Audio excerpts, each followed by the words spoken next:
Uttarakhand board के कक्षा 12 के विद्यार्थियों के लिए संस्कृत प्रबोधिनी का आज का पाठ है वृक्षेषु चैतन्यम विद्यते, अर्थात वृक्षों में चेतनता विद्यमान होती है, जीवन होता है। पौधे हमारी तरह सजीव हैं। तो इस पाठ में देखते हैं कि ये पाठ कहाँ से लिया हुआ है और क्या इसकी विशेषता है। आज का ये पाठ महर्षि वेद व्यास द्वारा रचित महाभारत के शांति पर्व से लिया गया है। महर्षि वेद व्यास ने महाभारत के साथ साथ 18 अन्य पुराणों की भी रचना की है। इनका दूसरा नाम कृष्ण द्वैपायन था। महाभारत में 18 पर्व हैं, 18 भाग हैं इसके, और 1,00,000 श्लोक हैं। इनमें एक पर्व का नाम है शांति पर्व, जिसमें महर्षि भृगु और भारद्वाज ऋषि की बातचीत है, जिसमें भृगु ऋषि भारद्वाज ऋषि को बताते हैं कि वृक्ष हमारी ही तरह सजीव हैं। जैसे अन्य प्राणी स्पर्श करने की क्षमता रखते हैं, स्वाद ग्रहण कर सकते हैं, देख सकते हैं, सुन सकते हैं, ऐसे ही वृक्ष भी इन सारे गुणों को धारण करते हैं। आधुनिक विद्वान श्री जगदीश चंद्र बसु, जो भारतीय विद्वान रहे हैं, उन्होंने अपने प्रयोगों द्वारा ये सिद्ध भी किया है कि वृक्ष सजीव हैं, वे महसूस कर सकते हैं, उनमें भी प्राण हैं। और आज से हजारों साल पहले हमारे ऋषि मुनियों ने भी अपने शोधों के द्वारा, जो भी शोध उन्होंने किए थे, जबकि उनके पास कोई यंत्र नहीं थे, लेकिन प्रकृति के गूढ़तम रहस्यों को उन्होंने जान लिया था, और इसीलिए उन्होंने वृक्षों में जीवन है इस बात को बताया। वृक्षों के महत्व को हमारे यहाँ हमेशा हर पुराण में माना गया है।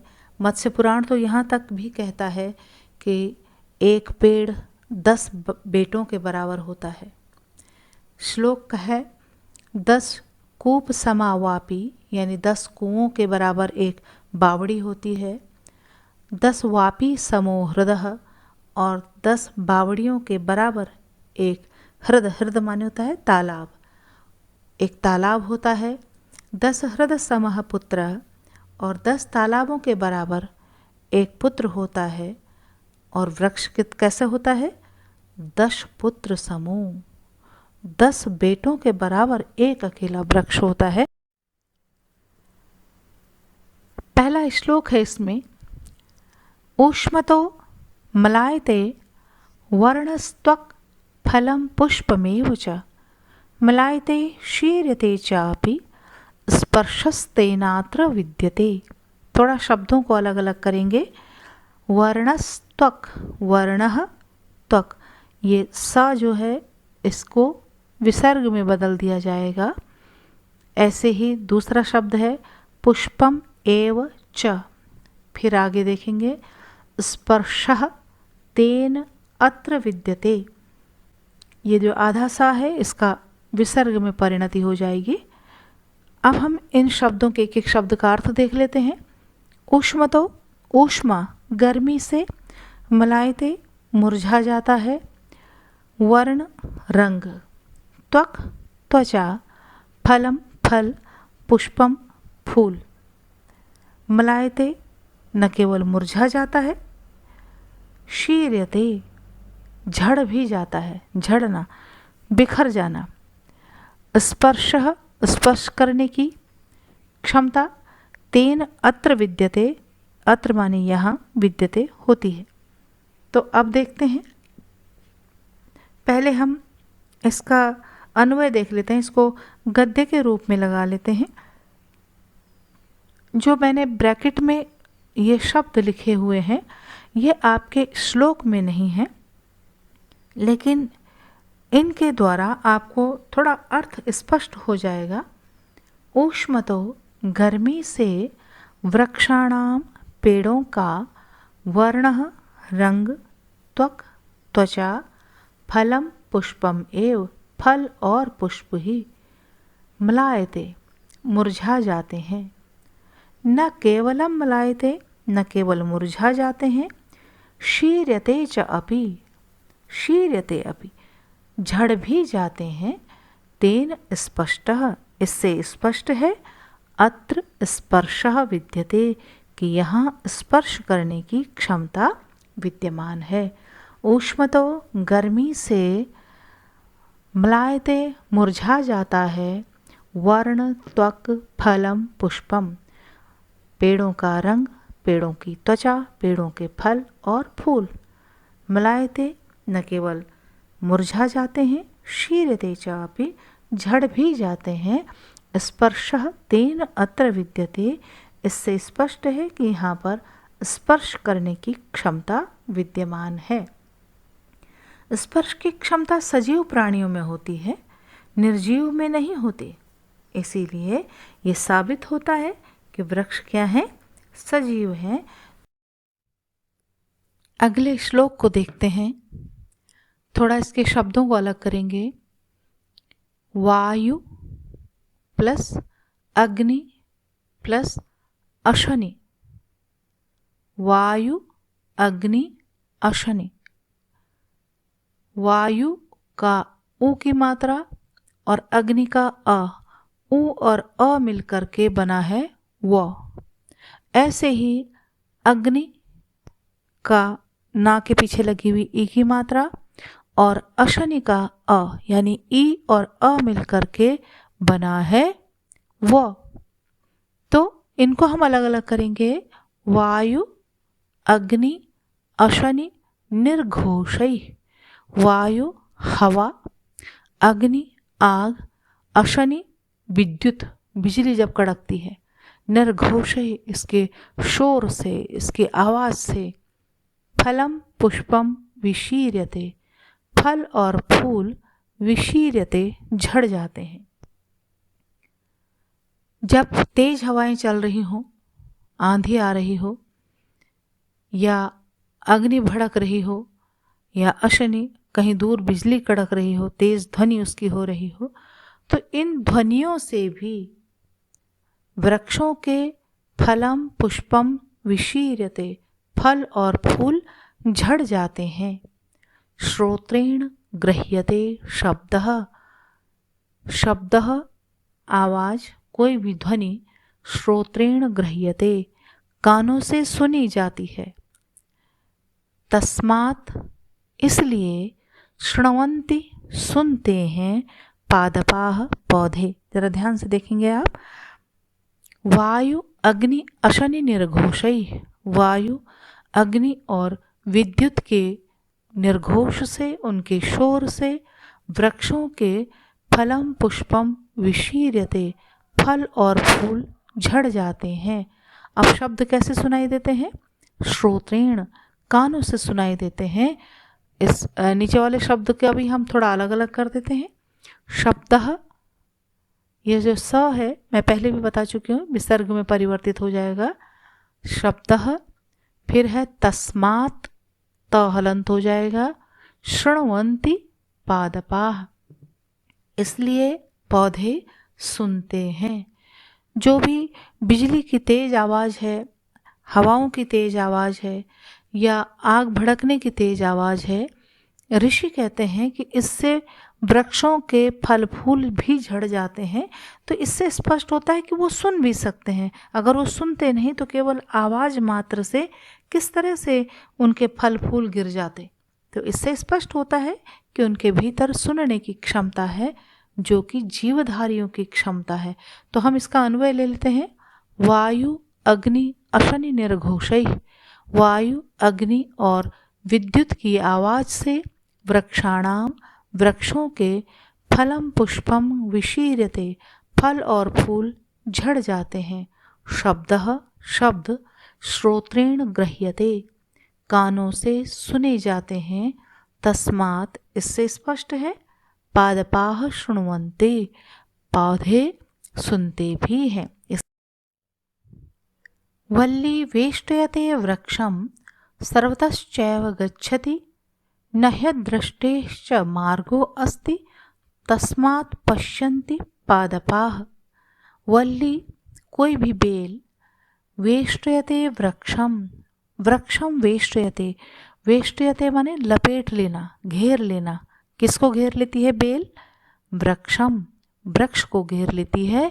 सर्वतश्चैव गच्छति, और सब तरफ चली जाती है, यानी वृक्ष की जहाँ जहाँ शाखाएं होती हैं वहाँ वहाँ उन शाखाओं पर वो लिपटती चली जाती है।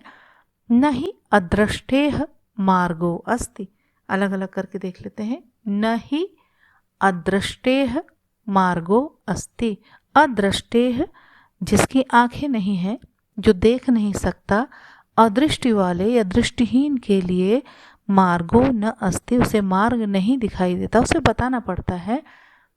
और बेल क्या करती है? बिना बताए पेड़ के सारी शाखाओं पर अपने आप चली जाती है, उसे पता होती है कि कौन सी शाखा किधर है और उधर चली जाती है। तस्मात् पश्यन्ति पादपाः, तो इसलिए पौधे देखते भी हैं। आपने देखा होगा बरसात के समय में कोई बेल जब उगती है तो अपने समीपस्थ किसी मजबूत वृक्ष की तरफ उसकी बढ़त होती है और वो उधर ही की तरफ चली जाती है। उसे कैसे पता चलता है कि किस तरफ उसे सहारा मिल रहा है?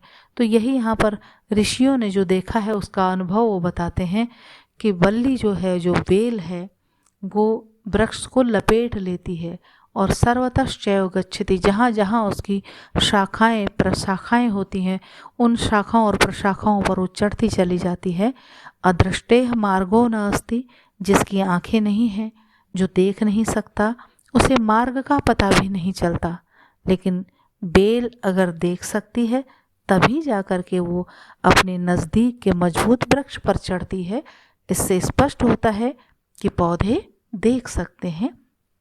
तो अब हम इस श्लोक को जरा ध्यान से देख लेते हैं फिर से। वल्ली बेल वेष्टयते वृक्षम, वृक्ष को घेर लेती है। सर्वतश्चैव गच्छति, और सब तरफ चली जाती है। अदृष्टेह मार्गो न अस्ति, अदृष्टे जिसके पास दृष्टि नहीं है उसको मार्ग भी नहीं दिखाई देता।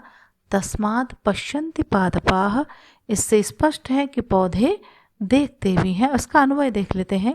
वल्ली वृक्षम वेष्टयते, वल्ली बेल वृक्षम वेष्टयते, वृक्ष को घेर लेती है। सर्वतः एव च गच्छति, और सभी जगह चली जाती है। ही निपात है, जिसको हम कहते हैं कि अव्यय शब्द है, ये अविकारी शब्द है, लेकिन इसका मतलब होता है निश्चय ही। किसी बात को जब हम निश्चय पूर्वक कहते हैं तो वहाँ पर ही का इस्तेमाल किया जाता है संस्कृत में। ही अदृष्टेह च मार्गो न अस्ति, निश्चय ही दृष्टिहीन के लिए मार्ग नहीं होता है। अतः सिद्धम, इसलिए ये स्पष्ट है। तस्मात् पादपाः पश्यन्ति, कि पौधे देखते हैं। पुण्या अपुण्यै तथा गन्धै धूपैश्च विविधैः अपि अरोगाः पुष्पिताः सन्ति, तस्मात् जिघ्रन्ति पादपाः।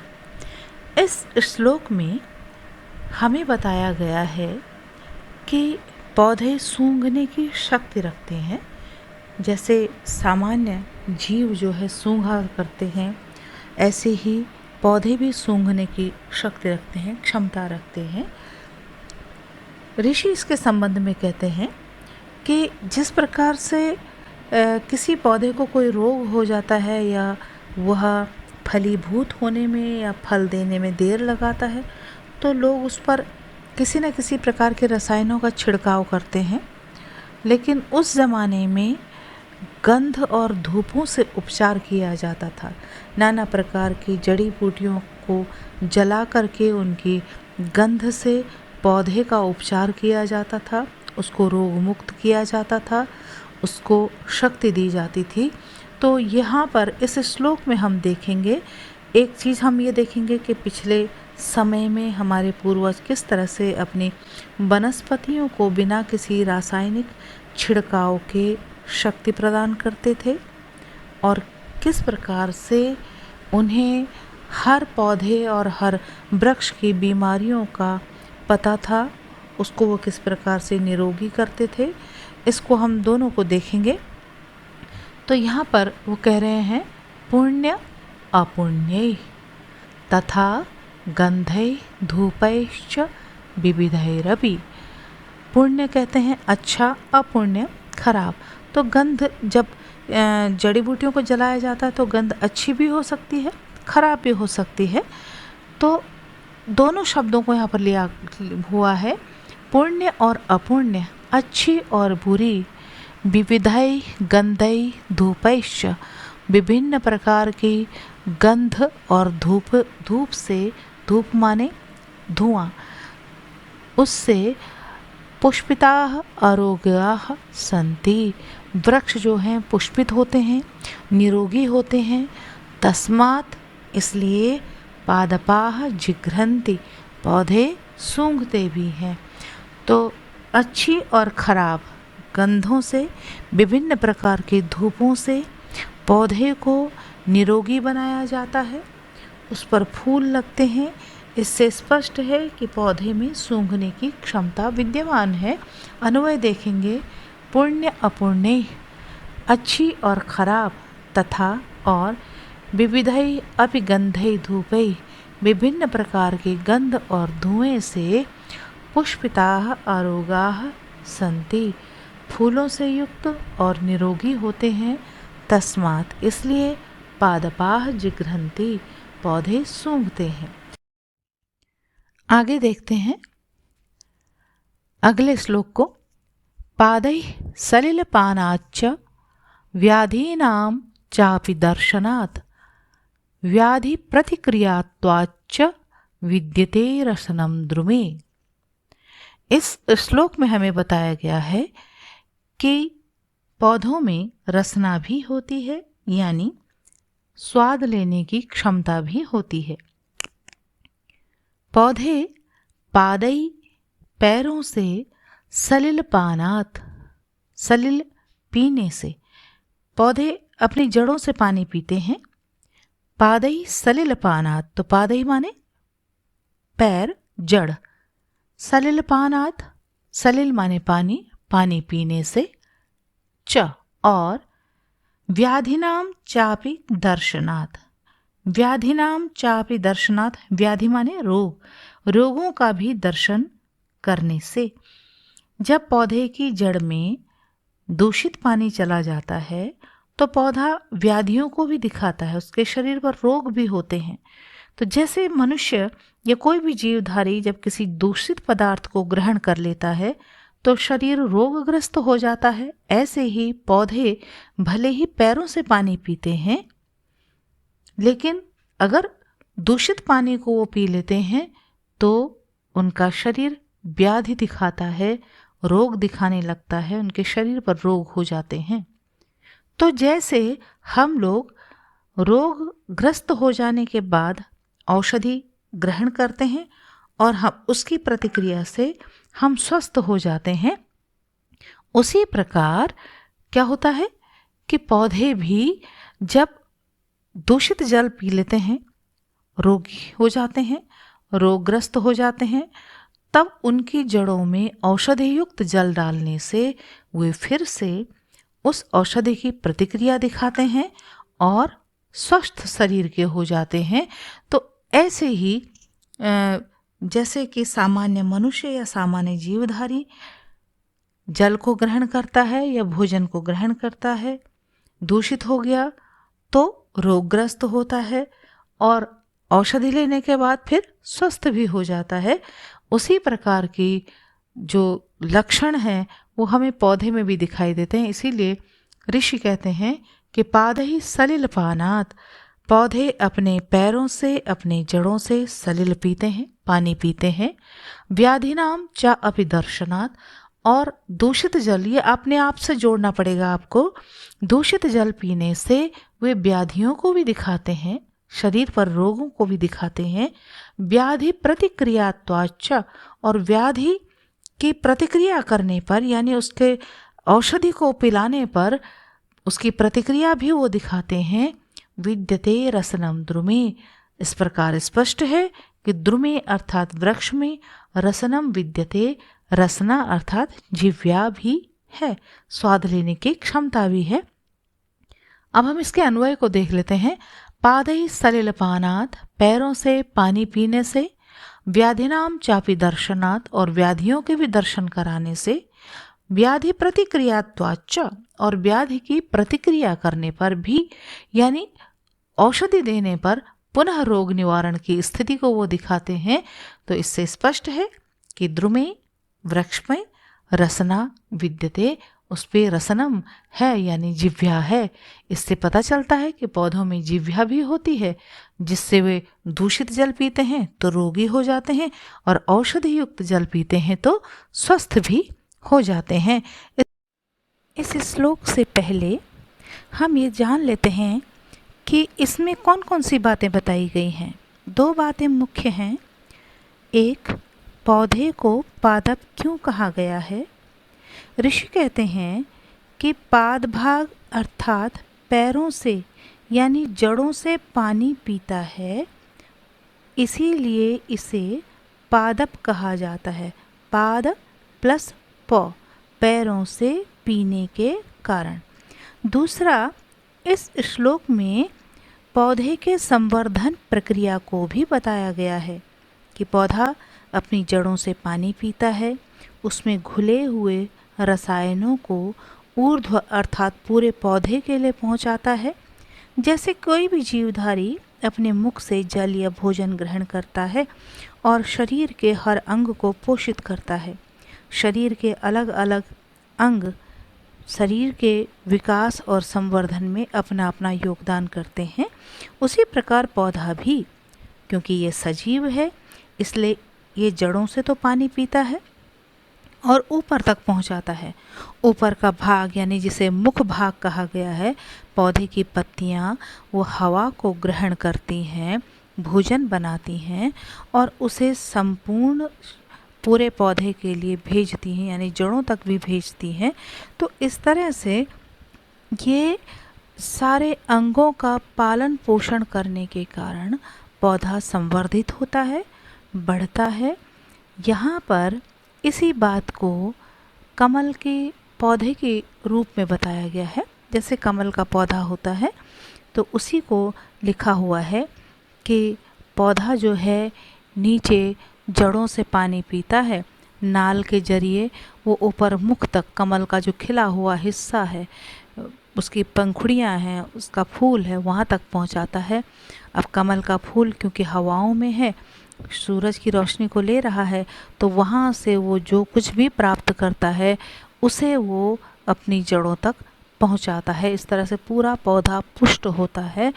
तो इस श्लोक में हम ये देखेंगे, इसी बात को देखेंगे। इसमें सामासिक प्रयोग किया गया है। सामासिक का मतलब होता है कि कम शब्दों में ज़्यादा बात को कहना। तो इसमें शब्द भले ही कम है, पाठक अपने हिसाब से इसके अर्थ को समझेगा।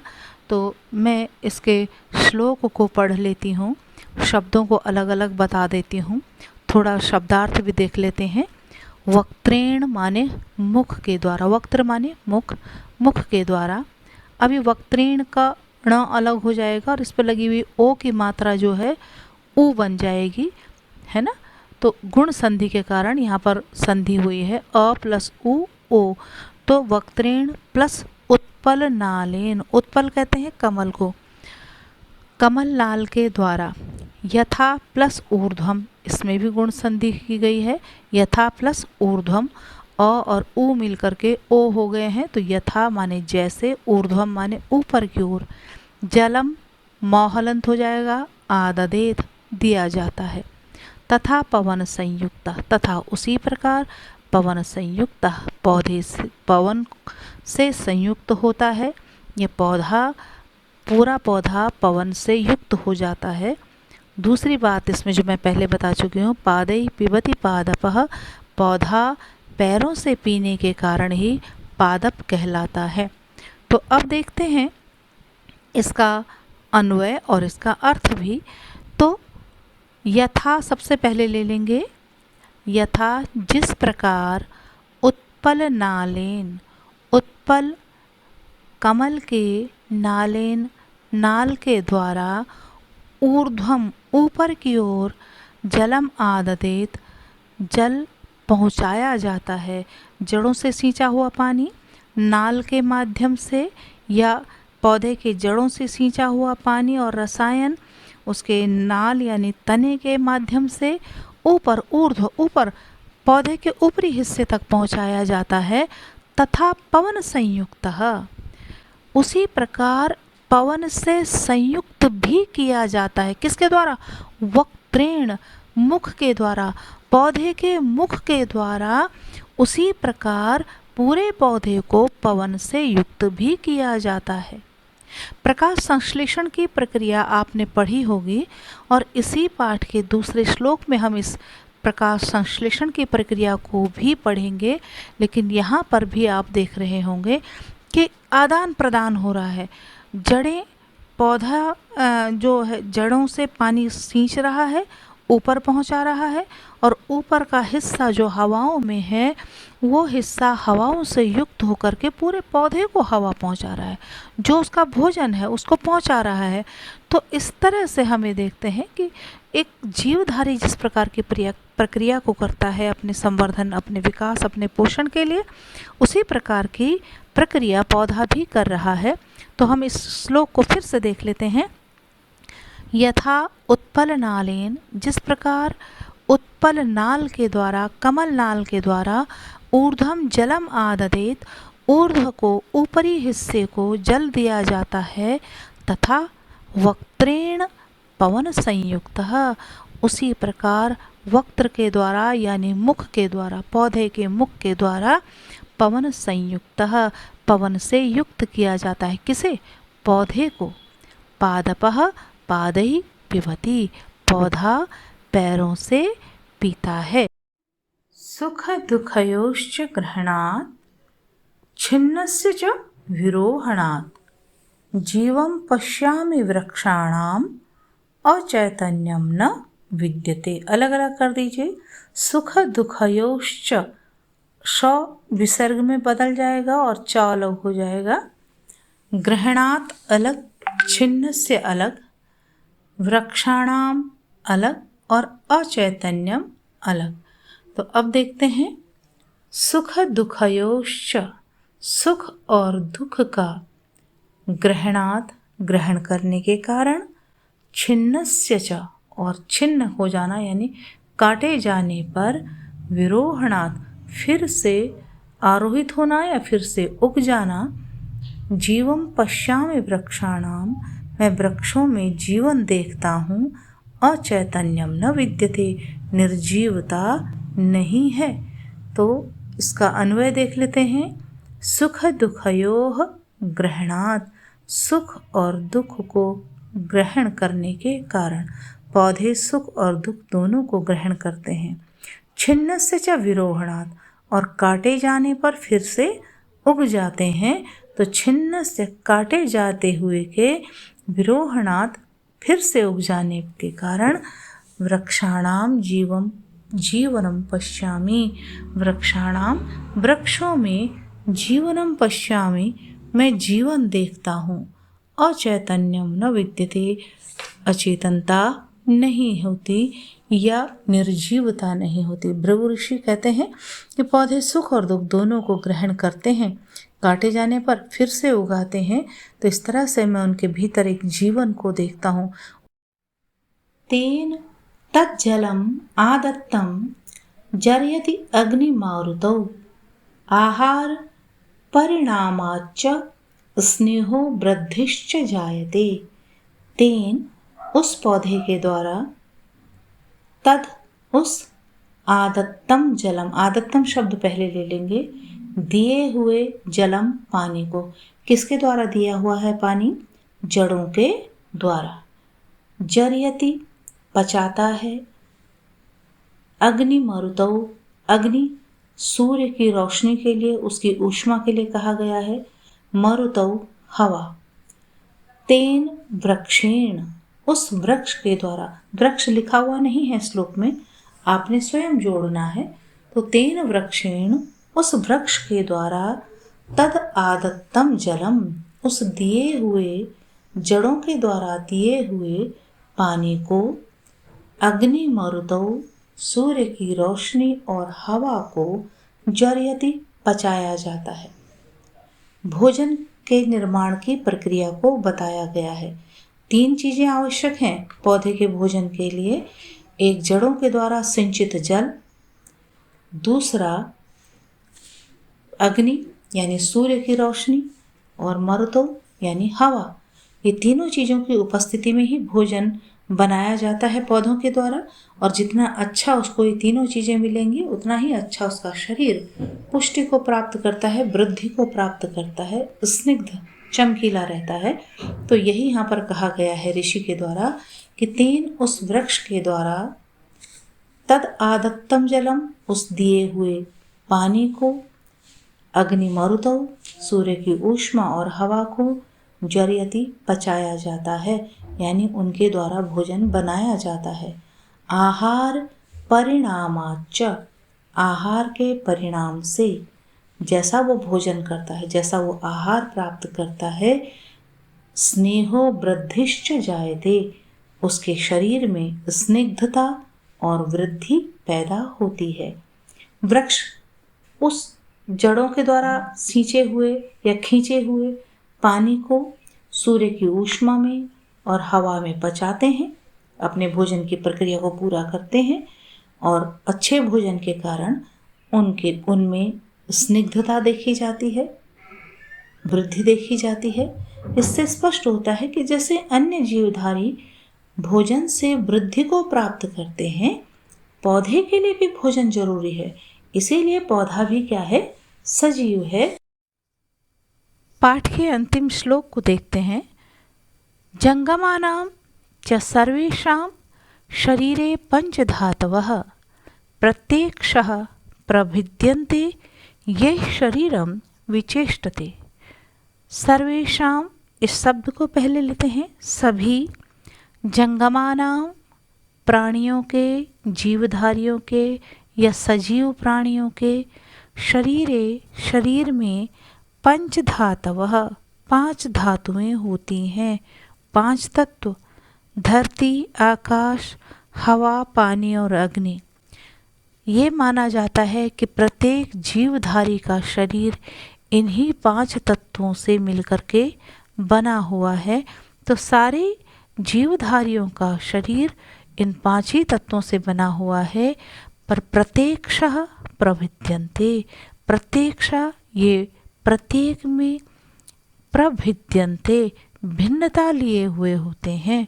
ये जिनके कारण शरीरम विचेष्टते, शरीर चेष्टा करता है, शरीर गतिशील होता है।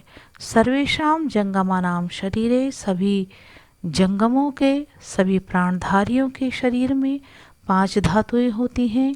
प्रत्यक्षा प्रभिद्यन्ते, प्रत्येक में इनका परिमाण और परिणाम अलग अलग होता है और इन्हीं के कारण शरीर चेष्टा करता है। दरअसल यहाँ पर मुनि ये कहना चाहते हैं कि शरीरों में जो भिन्नता दिखाई देती है, तत्व तो 5 ही हैं, लेकिन शरीरों में जो ये आकार प्रकार में और कार्यों में जो भिन्नता दिखाई देती है, ये इन्हीं 5 तत्वों के परिणामों के आधार हैं। इन 5 तत्वों का अनुपात अलग अलग होता है, इसी के कारण जीवधारियों का शरीर और उनकी चेष्टाएं भी अलग अलग होती हैं। तो ये आपका पाठ था। संपूर्ण पाठ पर आधारित अभ्यास प्रश्न है। पहले प्रश्न को लेते हैं। पाठम पठित्वा उत्तरम एक पदेन लिखत। एक शब्द से आपने उत्तर देना है, पूरा वाक्य लिखने की आवश्यकता नहीं है। पहला है शब्दः केन गृह्यते। शब्द किससे ग्रहण किए जाते हैं, कैसे सुनते हैं आप शब्दों को? श्रोत्रेण, कानों के माध्यम से। का वृक्षम वेष्ट्यते, कौन है जो वृक्ष पे लिपट जाती है, वृक्ष को घेर लेती है। का स्त्रीलिंग है। उत्तर भी इसका है वल्ली, बेल। वक्त्रेण उद्धर्तुम केन जलम आददेत। वक्त्रेण, मुख से, उद्धर्तुम, उद्धर्त करने के लिए, केन जलम आददेत, किसके द्वारा जल को दिया जाता है? उत्पल नालेन, कमल की नाल के द्वारा। पादैः कः पिबति, पैरों से कौन पीता है, पादपः। ऊष्मतः पादपानां वर्णः कीदृशः भवति, गर्मी से पौधों का वर्ण कैसा होता है, मलायते, मुरझा जाता है, मलिन हो जाता है। केशाम अचैतन्यम न विद्यते, किसमें अचेतनता नहीं है, कौन निर्जीव नहीं है, वृक्षाणाम, वृक्षों में। ये आपका पहला प्रश्न का उत्तर। संपूर्ण पाठ पर आधारित अभ्यास प्रश्न है। पहले प्रश्न को लेते हैं। पाठम पठित्वा उत्तरम एक पदेन लिखत, एक शब्द से आपने उत्तर देना है, पूरा वाक्य लिखने की आवश्यकता नहीं है। पहला है शब्दः केन गृह्यते, शब्द किससे ग्रहण किए जाते हैं, कैसे सुनते हैं आप शब्दों को, श्रोत्रेण, कानों के माध्यम से। का वृक्षम वेष्ट्यते, कौन है जो वृक्ष पे लिपट जाती है, वृक्ष को घेर लेती है। का स्त्रीलिंग है। उत्तर भी इसका है वल्ली, बेल। वक्त्रेण उद्धर्तुम केन जलम आददेत, वक्त्रेण मुख से, उद्धर्तुम उद्धर्त करने के लिए, केन जलम आददेत किसके द्वारा जल को दिया जाता है, उत्पल नालेन, कमल की नाल के द्वारा। पादैः कः पिबति, पैरों से कौन पीता है, पादपः। ऊष्मतः पादपानां वर्णः कीदृशः भवति, गर्मी से पौधों का वर्ण कैसा होता है, मलायते, मुरझा जाता है, मलिन हो जाता है। केशाम अचैतन्यम न विद्यते, किसमें अचेतनता नहीं है, कौन निर्जीव नहीं है, वृक्षाणाम। दूसरे प्रश्न में कोष्ठकात् उचितम विकल्पम चित्वा, कोष्ठक से उचित विकल्प चुनकर रिक्त स्थानम पूर्यत, रिक्त स्थान भरने हैं। पहला है पादैः सलिलपानात्, पैरों से पानी पीने के कारण, द्रुमे, वृक्ष में, रसनम विद्यते, जिह्वा विद्यमान है, रसनम शब्द आएगा। दूसरे में है वक्त्रेण उत्पल नालेन यथोर्धम जलम आददेत, जैसे उत्पल नाल के द्वारा ऊपर की ओर दिया जाता है क्या, जल, फूल भी नहीं और फल भी नहीं। जीवम पश्यामि, किसमें जीवन देखता हूँ, वृक्षाणाम, वृक्षों में। पवन संयुक्तः पादपः, पवन से युक्त पौधा, पादैः, पैरों से क्या करता है, पिबति, पीता है, न लिखता है न खाता है। सर्वेषाम शरीरे पंच धातवः, किनके शरीर में है पांच धातुएं, वैसे तो नराणाम भी है मनुष्यों के शरीर में, लेकिन मनुष्यों के ही शरीर के बारे में बात नहीं हो रही है, समस्त जीवधारियों की बात हो रही है, तो इसलिए जंगमानाम, सभी जंगमों के शरीर में पांच धातुएं होती हैं। तीसरे प्रश्न में दो स्तंभ दिए गए हैं, अ और ब। हमने अर्थ देखना है ध्यान से, किसके साथ कौन सा शब्द प्रयुक्त होगा, उसका जोड़ा बनाना है। नीचे जोड़े मैंने बनाए हुए हैं, आपको दिख रहे होंगे लाल रंग से, लेकिन मैं आपको वैसे भी समझा देती हूँ। पादैः पिबति, पैरों से पीता है। अब पिबति एक वचन है, इसलिए पादपाः और पादपः में से एक वचन वाला शब्द आएगा पादपः, जिसमें छोटी आ की मात्रा है, जैसे रामः एक वचन। दूसरा है तस्मात् जिघ्रन्ति, इसलिए सूंघते हैं, बहुवचन है, इसलिए पादपाः, बहुवचन का शब्द प्रयुक्त होगा। श्रोत्रेण गृह्यते, कानों से सुना जाता है, शब्द, शब्दः। स्पर्शः तेन अत्र, तो यहाँ पर स्पर्श क्या है, होता है। स्नेहः वृद्धि च जायते, स्नेह और वृद्धि पैदा होती है। चौथे प्रश्न में आपने सच और गलत को पहचानना है। पहला है पादपाः न पश्यन्ति, पौधे नहीं देखते हैं, ये गलत है। आहार परिणामाच्च स्नेहो वृद्धिश्च जायते, आहार के परिणाम से स्निग्धता और वृद्धि पैदा होती है, सही है। जंगमानां सर्वेषां शरीरे दश धातवः भवन्ति, सभी जंगमों के, सभी जीवधारियों के शरीर में 10 धातुएं होती हैं। ये गलत है। कितनी धातुएं होती हैं? 5 धातुएं होती हैं। जीवम पश्यामि वृक्षाणाम अचैतन्यम विद्यते। इस प्रश्न को लाल रंग से इसलिए किया गया है कि इसके दो हिस्से समझ लीजिए। पहला वाला हिस्सा अगर सही है तो पीछे वाला हिस्सा गलत है, इसीलिए इसको पूरा गलत किया हुआ है। देखते हैं इसको। जीवम पश्यामि वृक्षाणाम, वृक्षों में जीवन देखता हूं, ये सही है। लेकिन इसका अगला हिस्सा गलत है। अचैतन्यम विद्यते, वृक्षों में निर्जीवता है, तो ये गलत हो गया, पूरा ही गलत हो गया। उष्मतः वर्णः त्वक् फलम पुष्पम एव म्लायते, गर्मी से वर्ण, त्वक, फल और फूल मुरझा जाते हैं, ये सही है। पूर्ण वाक्येन उत्तरत, पांचवा प्रश्न है। इसमें हमने पूरे वाक्यों के माध्यम से उत्तर देने हैं। पहला है ऊष्मतः वृक्षाणाम किम किम म्लायते। ऊष्मतः गर्मी से, वृक्षाणाम वृक्षों का, किम किम म्लायते क्या क्या मुरझा जाता है। उत्तर होगा ऊष्मतः वृक्षाणाम गर्मी से वृक्षों का, वर्ण त्वक फलम पुष्पम च म्लायते, वर्ण त्वक त्वचा फल और फूल मुरझा जाते हैं। आपने देखा कि हमने वाक्य को, प्रश्न के वाक्य को वैसा का वैसे ही रहने दिया, केवल किम किम की जगह पर हमने शब्द अलग कर दिए हैं, जैसे फल, फूल और त्वचा इस तरह से भर दिया है। तो आपने भी ऐसे ही करना है, पहचानना है कि प्रश्न सूचक शब्द कौन सा है। दूसरा प्रश्न है फलम पुष्पम केन विशीर्यते, फल और फूल केन किसके द्वारा मुरझाते हैं। विशीर्यते मुरझाना, तो फल और फूल कैसे मुरझाते हैं? तेज आवाज से, वो हवा की हो, आग की हो या बिजली के कड़कने की हो। तो यहाँ पर उत्तर दिया हुआ है वायु अग्नि अशनि निर्घोषै, वायु की, अग्नि की और विद्युत के निर्घोष से फलम पुष्पम विशीर्यते, फल और फूल झड़ जाते हैं। कस्मात् पादपाः पश्यन्ति, तीसरा प्रश्न है पौधे कैसे देखते हैं, कैसे पता चलता है कि पौधे देखते हैं। उत्तर है वल्ली वृक्षम वेष्ट्यते, वल्ली वृक्ष को घेर लेती है, सर्वतः च गच्छति और सब ओर चली जाती है, अतः स्पष्टम इसलिए स्पष्ट है, यत् कि पादपाः पश्यन्ति कि पौधे देखते हैं। अगला प्रश्न लेते हैं कस्मात् पादपाः जिघ्रन्ति, पौधे कैसे सूंघते हैं, कैसे पता चलता है कि पौधे सूंघते हैं।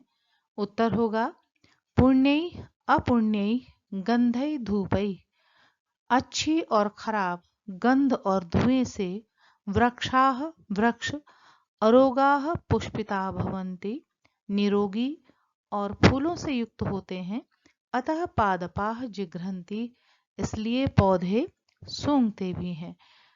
जलम ऊर्ध्वम कथम गच्छति, जल ऊपर की ओर कैसे जाता है। जलम ऊर्ध्वम नालेन गच्छति, नाल के माध्यम से जल ऊपर जाता है। वृक्षाणाम अचैतन्यम कथम न अस्ति, वृक्षाणाम वृक्षों में अचेतनता, निर्जीवता क्यों नहीं है। ये कैसे साबित करेंगे कि वृक्षों में निर्जीवता नहीं है, वे सजीव हैं।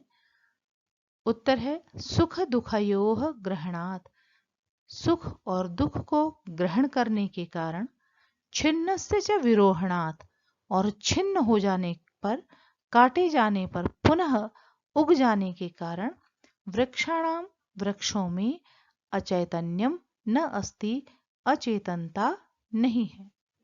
केशाम शरीरे पंच धातवः भवन्ति, किनके शरीर में 5 धातुएं होती हैं।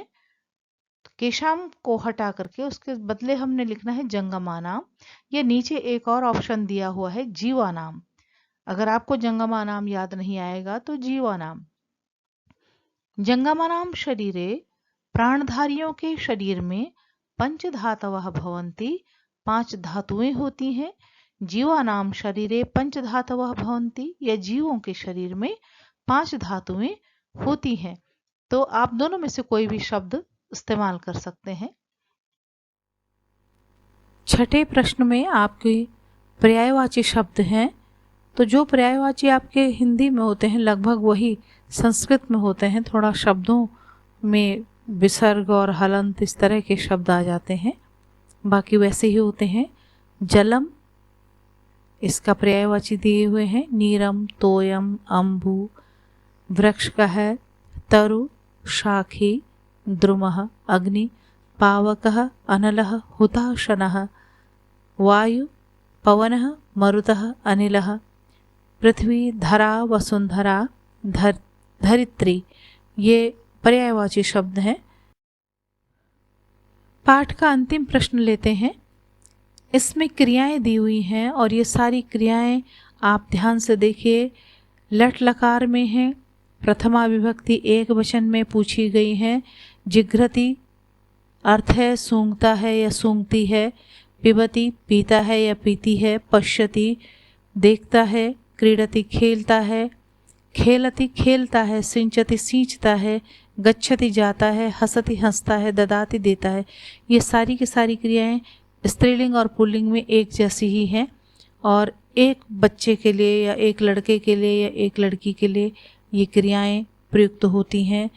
और इनमें आप नाम भी लिख सकते हैं या सह और सा का प्रयोग भी कर सकते हैं। तो जैसे पहला वाक्य मैंने लिखा हुआ है, जिघ्रति का सूंघता है। बालकः पुष्पम जिघ्रति, आप बालिका भी लिख सकते हैं बालकः की जगह पे। बालकः पुष्पम जिघ्रति मैंने लिखा है, आप बालिका पुष्पम जिघ्रति लिखेंगे तब भी सही होगा। आप इसके इन बालक के बदले में अगर आप किसी का नाम देना चाहें, रमा, राम, मोहन, बस उसके पीछे थोड़ा इस चीज़ का ध्यान रखिएगा, विभक्ति का ध्यान रखेंगे। बालकः पुष्पम जिघ्रति, रामः पुष्पम जिघ्रति, मोहनः पुष्पम जिघ्रति, ये सब सही हैं। रमा पुष्पम जिघ्रति, ये भी सही है। तो इस तरह से आपने इसमें जो कर्ता लगाना है वो प्रथमा विभक्ति और एक वचन का होगा, वो वाला रूप होगा। दूसरा है पिबती, सह जलम पिबती, इसकी जगह पे सह की जगह पे आप नाम भी लिख सकते हैं किसी का। रमा चित्रम पश्यति, मैंने यहाँ पर रमा लिखा हुआ है, आप राम भी लिख सकते हैं तब भी सही होगा। रामः क्रीडति, राम खेलता है। सह खेलति, वह खेलता है। सह पादपान सिंचति, वह पौधों को सींचता है। माला गृहम गच्छति, माला घर जाती है, आप आपणम यानी बाजार जाती है। विद्यालयम गच्छति, विद्यालय जाती है। बालिका हसति, बालिका हंसती है। नृपः दानम ददाति, राजा दान देता है। तो इस तरह से आप देखेंगे कि इस छोटी छोटी सी क्रियाएं हैं और इनके वाक्य बड़े सरल हैं। आप एक दो बार देखेंगे आपको समझ में आ जाएगा। तो ये पाठ आपका संपन्न हुआ। आशा है आपको समझ में आएगा और अगर आपको समझ में कहीं पर भी कोई बात आपको समझ में नहीं आती है तो आप मुझसे प्रश्न पूछ सकते हैं।